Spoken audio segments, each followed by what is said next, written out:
ഇതാണ് green peas കറി അല്ലെങ്കിൽ green peas masala എന്ന് പറയുന്നത്. റെസിപ്പി കാണാൻ വീഡിയോ കാണാം. ചാനൽ സബ്സ്ക്രൈബ് ചെയ്യാത്തവർ സബ്സ്ക്രൈബ് ചെയ്യുക, ലൈക്ക് ചെയ്യുക, ഷെയർ ചെയ്യുക. നമ്മളിന്നൊരു ഗ്രീൻ പീസ് കറി അല്ലെങ്കിൽ ഗ്രീൻ പീസ് മസാല എന്ന് പറയുന്ന ഒരു സംവിധാനമാണ് ഉണ്ടാക്കുന്നത്. അതിനുവേണ്ടി ഞാനൊരു ചട്ടി എടുത്ത് വെച്ചിട്ടുണ്ട്. 3 സ്പൂണ് എണ്ണ ഒഴിച്ചിട്ടുണ്ട്. അതിലേക്ക് ഞാൻ 1 സ്പൂണ് കടുക് ഇട്ടു.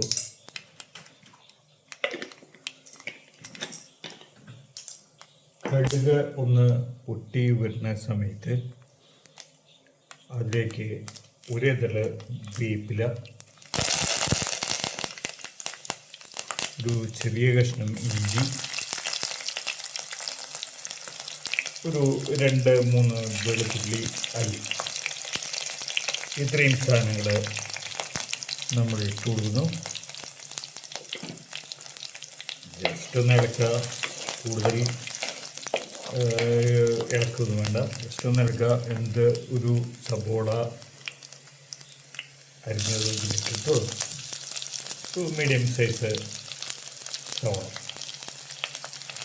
ചെറിയ ഉള്ളി ഉപയോഗിക്കാം. പക്ഷേ ഇതിൽ കൂടുതൽ നല്ലത് സവോളയാണ്. ചെറിയ ഉള്ളിയാണെങ്കിൽ നിങ്ങൾ പകുതിയാക്കിയ മതി ഉള്ളി.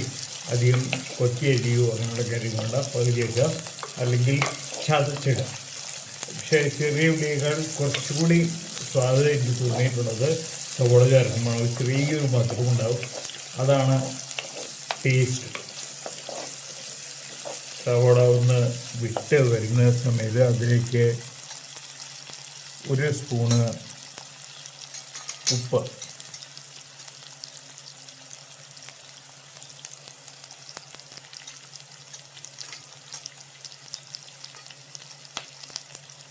ഒരു 1/2 സ്പൂണോളം മുളക് പൊടി, 1/4 ടീസ്പൂണോളം മഞ്ഞൾപ്പൊടി, ഒരു 2 സ്പൂണ് മല്ലിപ്പൊടി,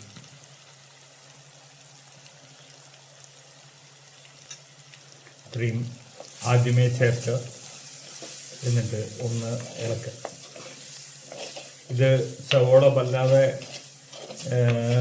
നിറം മാറുകയോ അങ്ങനെയുള്ള കാര്യങ്ങളൊന്നും വേണ്ട. ഒന്ന് വിട്ട് വരുന്ന സ്റ്റേജിലാകുമ്പോഴേക്കും ഈ സാധനങ്ങൾ ചേർക്കുക. നന്നായിട്ടൊന്ന് ഇളക്കുക.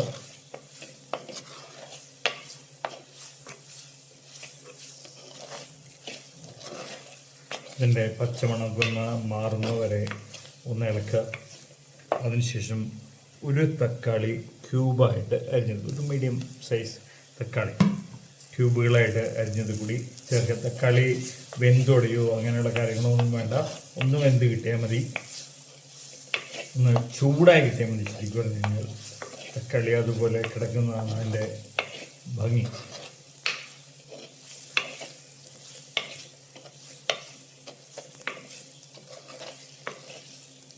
അതിനുശേഷം അതിലേക്കൊരു 3-4 പച്ചമുളക് അരിഞ്ഞത് കൂടി ചേർക്കും.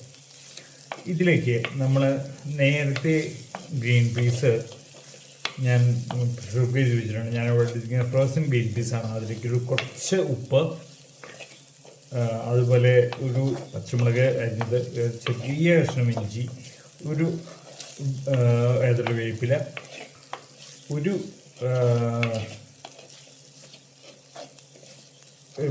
അല്ലി വെളുത്തുള്ളി, അതുപോലെ ഒരു 1/2 സ്പൂണ്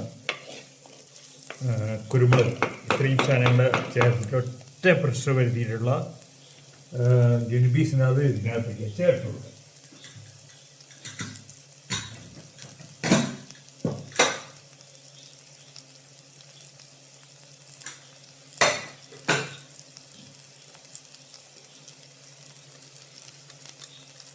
കുറച്ച് വെള്ളമുണ്ട്.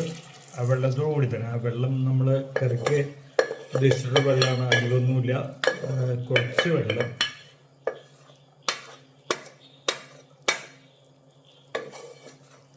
അത് നമ്മൾ ഇതിലേക്ക് ചേർക്കും. നന്നായിട്ടൊന്ന് ഇളക്കുക.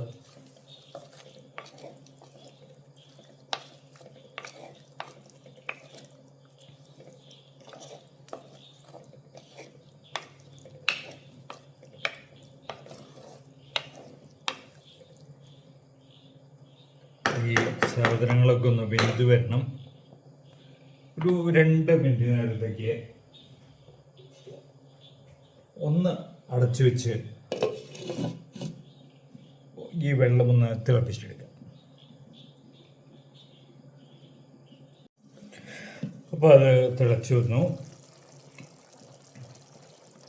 എണ്ണയൊക്കെ ഒന്ന് തെളിഞ്ഞു വന്നിട്ടുണ്ട്. അത് തിളച്ച് വന്നു കഴിഞ്ഞിട്ടുണ്ടെങ്കിൽ അതിലേക്ക് ഒരു തേങ്ങ അരച്ചത്, ഒരു 1/4 കപ്പ് തേങ്ങ അരച്ചത്, ഇതിൽ ഞാൻ പെരിഞ്ജീരകം, ഒരു 1/2 സ്പൂണോളം പെരിഞ്ജീരകം, ഒരു 1/4 സ്പൂൺ ഉപ്പ്, ഒരു 1/2 സ്പൂൺ കുരുമുളക്, ഇത്രയും സാധനങ്ങൾ ഞാൻ ഇതിനകത്തേക്ക് അരയ്ക്കുന്ന സമയത്ത് ചേർത്തിട്ടുണ്ട് കേട്ടോ.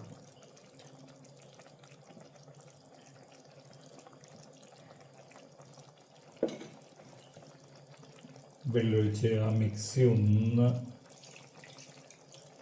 ഇതൊക്കെ ഇടുക. അപ്പം മിക്സിയിലുള്ള ഈ അരപ്പ് മുഴുവനായിട്ട് അല്ലെങ്കിൽ ഒരു പരിധിയിലേറെ അരപ്പ് ഇതിലേക്ക് പോരും. കറിയിൽ ആവശ്യത്തിന് വെള്ളവും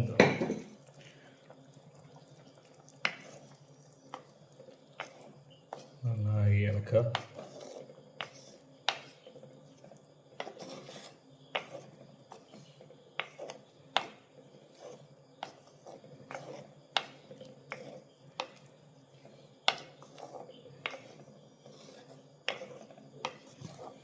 ഉപ്പും എരിവും നോക്കാം.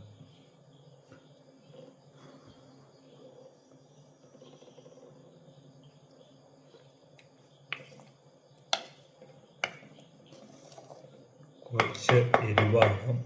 ഇപ്പോൾ ഒരു സ്പൂണോളം കുരുമുളക് പൊടി ഇതിനകത്തേക്ക്. നിങ്ങൾ വേറെ മുളകോ അങ്ങനെയുള്ള കാര്യങ്ങളോ ഇതിനകത്ത് ഉപയോഗിക്കരുത് കേട്ടോ. കുരുമുളക് തന്നെ ഉപയോഗിക്കാൻ നോക്കുക. കാരണം എന്താ വെച്ചിട്ടുണ്ടെങ്കിൽ നമ്മൾ നേരത്തെ മുളക് പൊടി ഇട്ടതാണ് ഈ ചുവന്ന നിറം വരുന്നത്.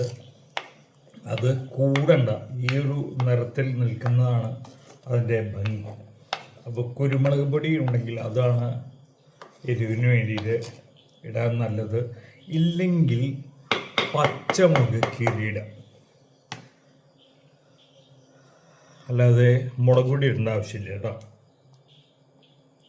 ഇത്രയാണ് ഗ്രീൻ പീസ് കറി ഉണ്ടാക്കാനായിട്ട് ആവശ്യമുള്ളൂ, അല്ലെങ്കിൽ ഗ്രീൻ പീസ് മസാല ഉണ്ടാക്കാനായിട്ട് ആവശ്യമുള്ളൂ. ജസ്റ്റ് അതൊന്ന് തിളയ്ക്കാൻ അനുവദിക്കുക. ജസ്റ്റ് ഒന്ന് തിളച്ചാൽ മതി, കൂടുതൽ തിളച്ച് ഇതാക്കൊന്നും വേണ്ട. ഒന്ന് തിള വന്നു കഴിഞ്ഞാൽ നിങ്ങൾക്ക് തീയെ ഓഫ് ചെയ്യാം. കാരണം ഇതൊരു മൺചട്ടിയാണ്, അതുകൊണ്ട് തന്നെ ഇതിനകത്ത് ചൂട് നിന്നോളും. ഓക്കെ, അപ്പോൾ ഇത്രയുമാണ് കറി ഉണ്ടാക്കാൻ നിങ്ങൾക്ക് ആവശ്യമുള്ളൂ കേട്ടോ.